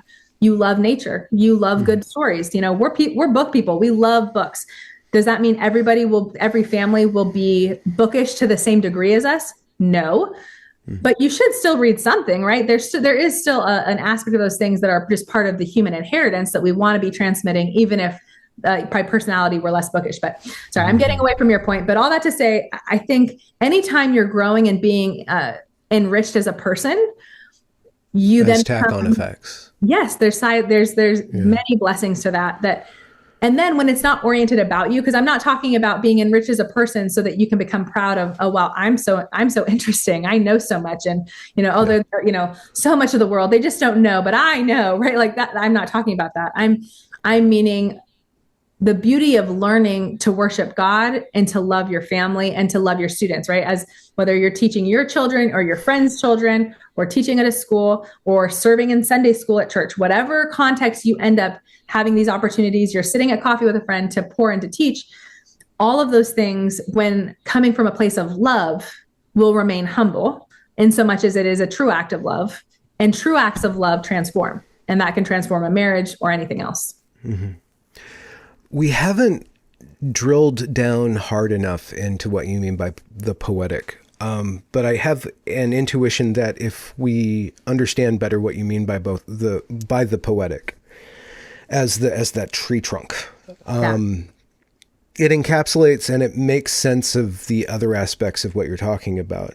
There's Christianity, any religion can become very dogmatic, and that dogmatism can become a stumbling block to anybody wanting to entreat. It could be like the barrier of entry for anybody who's not Christian or a-religious, even not even anti-religious, but just a-religious. Like, I have no idea. Like, I have to go and worship Jesus and do all this thing with the Trinity before I can even start teaching my kids. While dogma, correct belief, orthodoxy is important, I think the mode in which you entreat that will allow more people to find their own room in it. And I think it's through what you're talking about the poetic. So can we expand on what you mean by the poetic? It's not just memorizing sonnets and knowing your iambic pentameter. It's a mode of engaging through language and through dialectic, through talking, through sharing, through reading and speaking, that has a very particular way of relating to each other, to knowledge through language. So could you expand on this poetic thing? Sure. Yeah. So poetic is, I'm even meaning it broader, like pre-language. So yes, a poem is the word version of this. What happens when you do a poem? Twinkle, twinkle, little star, how I wonder what you are, right? This is like a children's nursery rhyme. It's also a poem. Poetic knowledge is a sensory, emotional knowledge by participation and experience. So when you have that poem, you hear it, it creates an image in your mind, right? In your imagination of the twinkling of a star. It asks a question that evokes wonder. How I wonder what you are, right? That is a deeply philosophical question, right? What is a star? In one of the Narnia books, right? There's somebody Eustace says, oh, it's a flaming ball of gas. And the response is, and even in your world, a star is not only a flaming ball of gas, right? That idea. Mm-hmm. But so with poetic knowledge, this is where words like participation, knowledge by participation, knowledge by experience become central, because the idea is that part of your design, the human design as a knower, is that we have sympathy. We feel with things. Not automatically always, right? We don't always, but we can feel with things. And that sympathetic like arm, the sympathy to like grab onto something, is the ability of the mind to take a rock, something as simple as a rock, and it sees a rock and it grabs that rock and puts it in its mind, right? And in your now you have a memory of a rock. Now, anytime you want to imagine something where rocks are involved, even if it's just a landscape, you have images in your mind, in your memory, that can be brought to your imagination to fill out that imaginative picture. So this is an image. That's not even words yet. This also words play into it because language can then be utilized through the imagination and memory to do that. There are four senses that four inner senses that we want to talk about in the poetic mode. So first we want to talk about the fact that there is a physical sense, right? So you have your sight, your taste, your touch. You only experience your first experience of the world is through that embodiment, right? That you're tasting, that, babies, they stick everything in their mouth. But then the other aspect of that is your inner senses, which are your memory, your imagination, your what is called common sense, which common sense would be the fact that you see a chair, I see a chair, and we both know it's a chair, right? That's common sense. There's a shared common understanding about, right? Like if you didn't know what something was, there's a sense in which you struggle to attend to it because it's ambiguous to you. Whereas when we name it, that's a chair. Now forever you have in your imagination and memory, oh, that's a chair. So that's common sense. And then the fourth one would be, there's different names for it. It could be your perceptive faculty. I think the common one right now that I think just helps us all understand what we're talking about is like moral imagination. That's not what it was called in the philosophical tradition, but I think we're all getting at the same thing when we're talking about that inner intuition of good and evil, right? That is, it's deep, it's intuitive, it's non-rational when the child, right? Just to like, this is what's good and this is what's bad. And that piece that's formed through fairy tales, myths, legends, through experiences, right?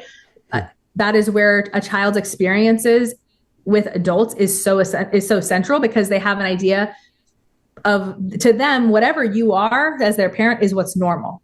So either their idea of normal is being shaped to understand what a healthy adult is, or they're getting an experience that means a very unhealthy adult is to their mind normal, which means that now their discernment about other unhealthy, unsafe adults is going to be way off. They're not going to realize it. So like, these are the sort of things that on a pre-rational, nonverbal level, on the gut instinct level, we want to form our children to have perception and discernment about good and evil. And we form that through the whole atmosphere and experience of their life, but then can also form it with things like stories. Stories can reach into that spiritual part where there's that, ooh, witches are bad, evil stepmothers, bad. The younger son, interestingly, oddly favored in all the stories, right? Like that youngest son motif, right? So like there's those things that are forming us on that level. So all of that together is this poetic mode, this poetic experience by which we participate in reality. And exactly like we said earlier, that reality is physical and spiritual integrated at the same time. We are interacting with that reality as a physical and spiritual being all at the same time. And that experience, that type of knowledge is poetic knowledge. You're filling my head with so many things that I think I missed something. So you said memory, imagination, common sense, and then what was the fourth? So you could call it the perceptive faculty. Okay. So, or moral imagination. Discernment, moral imagination. Okay. Wow. It's like the intuition, right? The intuitive part of your soul.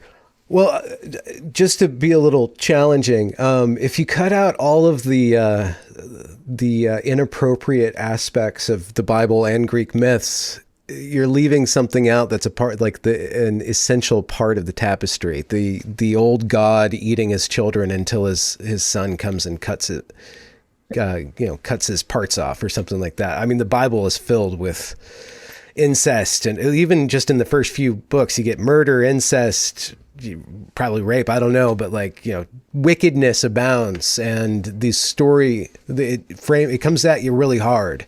The battle between good and evil is very pitched, and we walk a the thin line between, you know, falling astray and keeping the faith, so to speak. So it's interesting within the, I guess to phrase this as a question, when we're reaching into those myths, the really deep stuff, and you find all of this consumption and grotesqueness and evil and sin, how do you, I think through what we were talking about, there's a way that you organize that knowledge or articulate that knowledge where it doesn't become inappropriate in a poetic sense. It actually becomes a part of the process of understanding the good, the beautiful, and the true.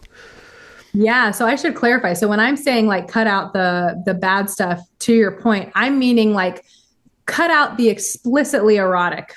I'm not meaning cut out the fact that the gods descended and impregnated a woman, and now we have a demigod, right? So I think exactly to your point, scripture is a great baseline, right? Because in our household, we start in Genesis 1 and we keep reading. And then I don't skip over a passage like Lot and his daughters. I don't skip it. Now, what's beautiful about children is that children can't understand what they don't understand. So their interpretation of reality is always suited to their age if done in an appropriate way, right? The thing about scripture, right? It'll describe something that is, yes, horrible, like rape, but it does not do so in a way that is suggestive.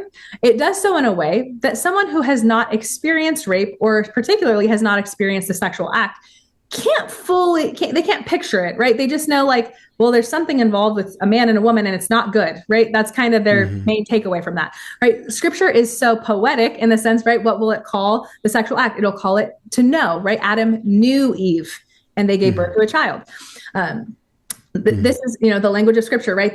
That men have a seed to transmit, right? This is all poetic language that is getting at what could become a very crass material reality, right? We live in a world that wants to do sex ed with fifth graders and be like, so you need to know exactly what is happening on a biological material level. And I hear that. And, depending on your circumstances, tragically, sometimes you have to have those conversations because your child is going to get exposure. So I'm setting that aside. If your child is in an environment where they're not going to get exposure to those things, you don't have to do that. Like you don't have to actually, you can let it be poetry, right? You can let them know that dad knew mom and somehow you got here, right? And that's actually beautiful. And it's beautiful because God said it was beautiful, right?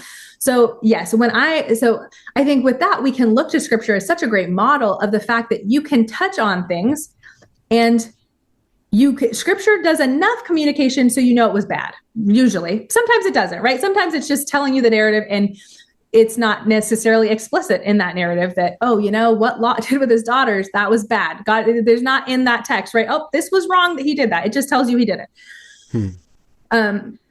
That said, similar with the Greek myths, I think the first time it came up as a conversation of like, oh, that was him doing something bad was when my oldest was 9 or 10. Right. So like it came up in a Greek myth because you have, yes, demigods are often formed through a god will take a human woman and just whisk her away, impregnate her, and then leave her. And these stories, the versions we're reading, whether that's in Delaire's or or like Norse mythology would be another one we do. It's tasteful in the sense that it's unexplicit. It simply says he took her, and then she became pregnant. Right. So but even when it comes to things like this Greek god devoured his children, that stuff is in our books we're reading. So, and I've had people who, plenty of people who use my curriculum do choose from like their own choice to like hold off on things like myths and legends. For that reason, they're like, that would freak my child out. Our approach in our home, which is just our home, is that we have had the approach of, we're just going to tell these stories. We're going to read the fairy tales that are weird. We're going to read the Greek myths that are weird from, child's versions, not adult versions, the children's versions that are unexplicit. Because yes, you could go read the Greek mythology. If you go to the sources and read Greek mythology, you're going to get a much more eroticized version was my point earlier. Yeah. So that's not appropriate for a child. So we're not going to do that, but we'll just read the stories. And then we're going to see where this goes with their imagination. And so far with our children, it has never been something that has caused recurring nightmares. It has always been something where they have had a very real, working through what is true and real and good. An example of this would be like Hans Christian Andersen's fairy tale, The Little Match Girl, which, if you're familiar with the story, it's a little girl who she is wandering in the snow, and she is freezing and she has one little candle, right? But at the end, she freezes to death. As she looks in a window of a family who is around a Christmas tree, if I'm remembering correctly, she dies. That's super sad. You could argue that is too sad for a 5-year-old, right? Like the idea of dying in the snow, this is tragic, right? Like as a mother, my heart is breaking as I read this story. My 5-year-old, she heard me. I wasn't even intentionally reading it to her. I was reading it to older kids, which of course is another thing that happens as you have older and older children, is that younger children just by naturally get exposed to more and more in the family. So she hears me read this to her older siblings. And like a day or two later, she comes to me and goes, not everybody takes care of their kids, but you and daddy, you take care of me. And then she just walked away. And it was really interesting to me that and then she did this for like 3 or 4 days where I could tell it was like her brain was processing that story, because she would bring it up like, yeah, that little girl in the snow, nobody was taking care of her. And then she kind of would like leave it alone and she'd go back to playing. Like it was like offhanded comments, right? For like a week. And that yet like she was integrating something that very beautifully and noticeably, which is not always the case with poetic experience. I'm not trying to suggest that poetic experience, you always get like a result this fast. But it intrigued me that in this particular case, there was an immediate result of gratitude. She's like that week, she really kept coming back to thank you, mommy and daddy, you love me. And I think for her at 5 years old, that might've been the first time she realized that not every parent does love their child, right? Because her whole world is only parents who love their children. And so in a sense, it's almost like a healthy, like a therapy, right? Where you're training their mind. Exposure therapy of like, yes, there's this horrible thing, but we're presenting it to you in a way that is not going to give you bad images in your head, right? Beyond what you can already imagine. Your imagination is fully based off of only your experience. So you can't imagine something worse than your own experience. Well, she hasn't experienced death. She has barely experienced the snow because we live in California. So, there's in that sense, you could say an imaginative deficiency there to even fully conceptualize what any of that means. And yet the little part she could understand, she did take away. And it has had that instructive ability. So I think that works with lots of stories. This adds more understanding to what we're talking about in the poetic mode. It has the space, and it has the space for footnotes to arise naturally, let's say, where the process of... Because you're not I'm sure memorization, rote learning, they're very important, but those aren't the key to what you're saying. It's exposure. And so in that exposure soup, the child splashes around and learns how to do these different moves just by being exposed in that environment. And you're communicating moral knowledge, you're communicating experience while they're still like in the yoke of your home. And they're starting to develop in all those nutrients, those poetic nutrients, those imaginal nutrients.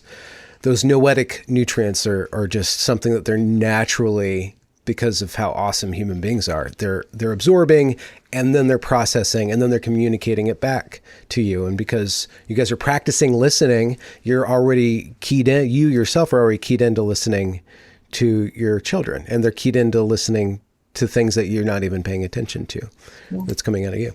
I love how you just described that. Yes. It's like a soup. Yeah. And they're like, so like with the intellect, it's like muscles, right? It might be another, like a metaphor we could use of like, you have these muscles that, yes, it's like a baby learning to walk, right? Physically, they can't do anything. We just had a newborn 3 months ago. And so newborns are so hilarious because they're flopping their arms everywhere and cannot control anything. And yet everyone starts out as a newborn who literally cannot control their arms. Some people grow up to be painters and writers, or do these fantastical things with those hands and arms they could not control at all. But the way they did that was by practice and by exposure to whatever that thing was. If they were trying to grow in art, right, to exposure to looking, exposure to sketching, exposure to painting. And over time, they got better and better and better. And in that same sense, your memory and imagination are like a muscle, right? The more the more you practice remembering, the better you will remember. The more you fill in the imagination by planting those imaginative seeds, the more you will have to imagine, right? And it will create in you creativity because it's being put in. And exactly like you said, this all comes down to, what do we believe about what a person is? I can trust this process because of who God made us, not because of some, utilitarian, well, I'm going to push on this part of the child and that piece will come out. Like, it's not like that. It's organic, it's natural, it's human. This is how humans are. Wonderful. What about danger? Exploration. Do you kick them out over the summer? So you just lock the door like the Gen X? It's a great parenting technique, I will say, right? Like, so, I mean, danger, it's so important to what that develops in them, right? In terms of their sense of, I think, like many modern parents, my husband and I, we live in suburbia right now. Like, that is definitely not our long-term plan, but that's what it is right now. And so we are very blessed that my parents have 5 acres. So we do actually take them to to my parents' property. But it was almost funny how we have had to tell the older ones, like, you can just go around the property and not tell us where you are. Like, it's okay. You like, can just go. Yeah, just go. Like, we promise you're safe. Like, you're in a fenced area. But there was, I think, because they are very much children, a product of this world, they were like, we're allowed to do that? Like, what? Because we also didn't live near my parents till 2 years ago. So there was that of like, that had not been their experience in life. And suddenly we're like, here's 5 acres, go be free. Now, of course, they love it and they're used to it.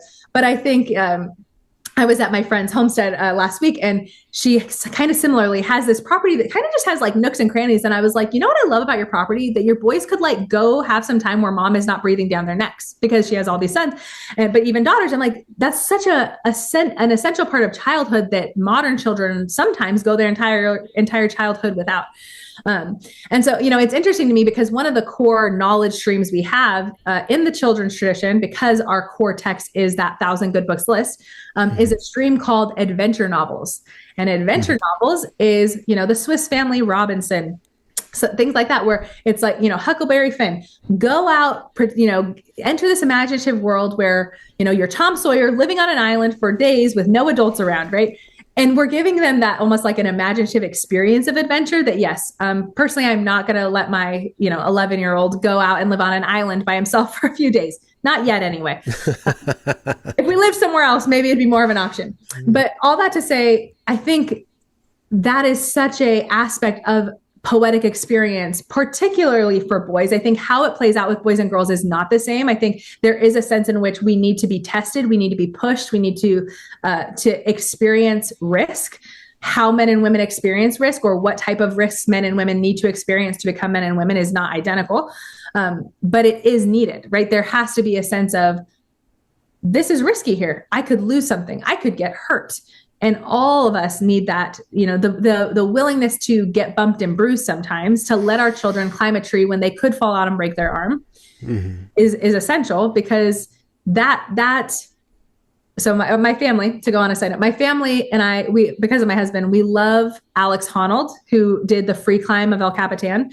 So there's a documentary called Free Solo, and it's all about how he climbs El Capitan with no ropes. And something he says in the documentary is that he is not focused on suppressing his fear. He is focused on expanding his comfort zone. And I think that is like a principle that we want to transmit to our children. We are not trying to just suppress their fear. Oh, don't be afraid. Don't be afraid. We're trying to expand what they're comfortable in. And that is what childhood is for. And into adulthood. Of course, this continues for your whole life. But I do think the combination of the natural receptivity and openness of children lends itself to getting further in that, in a way that by the time you're an adult, and we'll say, and I mean like late 20s, right? You start to become like locked in a way that growth is much harder. Not that it's impossible. I know I've grown tremendously in the past 5 years, since being 30, right? So, not that we stop growing, but I think we understand there's a difference and a malleability to children, that the combination of that openness combined with the ability to have dangerous moments can be really, really good, and sharpen and grow them into a person who can take risks in something like starting a family business, or something that, right, doesn't have to always be physical danger. I think that's on my mind, because my husband and I just did that, right? My husband walked away from his job so that we could go all in on our curriculum business. And we did so after, months, prayerfully and thoughtfully. But many people have asked us, are you scared? And both my husband and I are looking at each other like, no, we're not scared. We're like, this is amazing. This is exciting what God has for us. But I wonder how much of that has to do with like that comfort with danger. maybe. But what we're experiencing, our experience of this is like joyful and excited. And a lot of people, it seems to be the assumption that the experience would be anxious driven and like fearful. Yeah. Yeah. So speaking of the family business, child's tradition. Yeah, children's tradition. Yeah. Children's tradition. What stage is it at now? What are you offering? How can people connect with it, learn more about it? Do you do seminars, consultations? Do you have curriculum about your curriculum?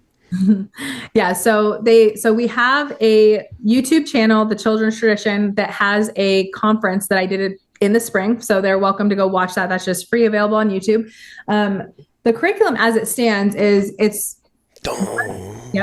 a copy. So it's about 250 pages where that's available on thechildrenstradition.com. You buy the digital PDF and then we link you to our preferred printers. They can print it for cheaper and better quality than we're capable of doing right now. So that's been the best solution for that right now. But as far as learning, if you go to the Children's Tradition website, we're always adding new resources about like the poetic mode of learning, about John Senior. We didn't even get a touch on the Integrated Humanities program, which is the program he taught at. There's other professors. They also made content. They did a series that you can find on YouTube, but only with a direct link, called Good Reading for Children, that I wish everybody would listen to. So there's that's all on the website. You can sign up there for like the newsletter if you would like. For families who use TCT, but also for families who are inquiring into it, I have a circle community called the Toolshed. That gets its name because C.S. Lewis wrote a essay called Meditations in a Toolshed. And what he's in the beginning, he talks about that he's standing in a dark toolshed and he sees a beam of light. And when he steps into the light, he realizes that looking along light, where he looks up and a million miles away sees the sun, versus stepping outside in the darkness and looking at the light, are two different experiences of knowledge, right?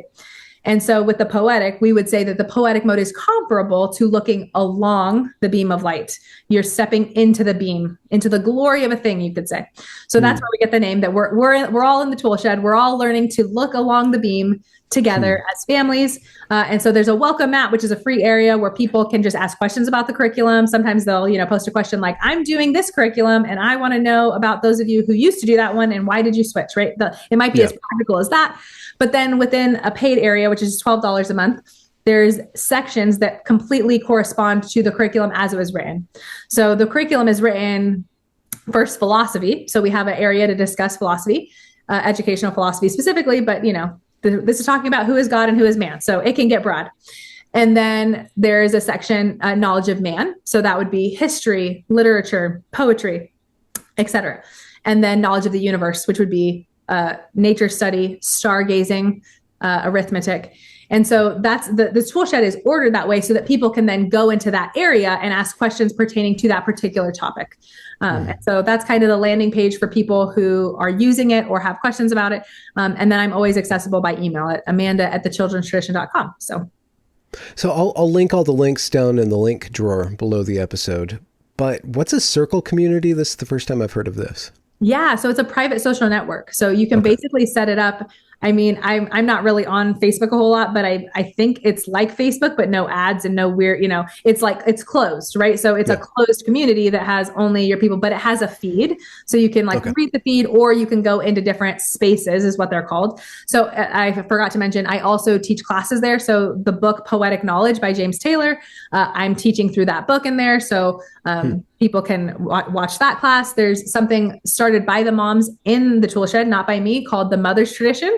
And they're basically reading books from the curriculum themselves. And then once a month, they talk about it. And they talk about not just what books they're reading, they'll talk about well, how are we growing in our knowledge of the universe, right? So are we doing nature study ourselves? Maybe we're learning to watercolor, and kind of cultivating that inner student in ourselves so that we can go out and be a good teacher to our students. Yeah.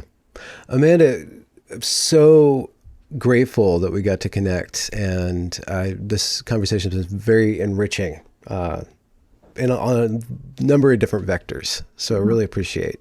Well, I so appreciate you allowing me to come on and talk about these ideas. And I enjoy the fact that the format is almost no format, right? That it's just a conversation. And oops, we're recording. Yep. Oops, we're recording. Exactly. But that's a beautiful thing. I think that is something that in our time, there's a reason people are being drawn to long form content, because the thing is, everything I said in the beginning of the interview when I didn't know you were recording is what I really think and who I really am. And that shouldn't change just because the record button has been hit. And so I think the sincerity and genuineness that is going to come through in the format you do is actually a wonderful thing. So I appreciate you having me on. Absolutely. Again, I'll link to your work down there in the description, and people can learn more about you and your work by following that, and also going over to your YouTube channel, which is kind of fledgling. So you got to produce content. Got to encourage you to just keep churning that content out. It's great stuff what you got so far, though. So thank you so much. Yeah, we're going to get on it now. Now I'm enjoying the fact that I get to do the writing and kind of enjoy things. And my husband's going to get us start having podcast interviews and guests and things like that. So yeah, that'll be. Oh, you guys have so much to cover. I mean, this is just a great opportunity for you to just create things in this space. So it's going to be awesome to watch you guys flourish. Thank you so much, Benjamin. I appreciate it. Right.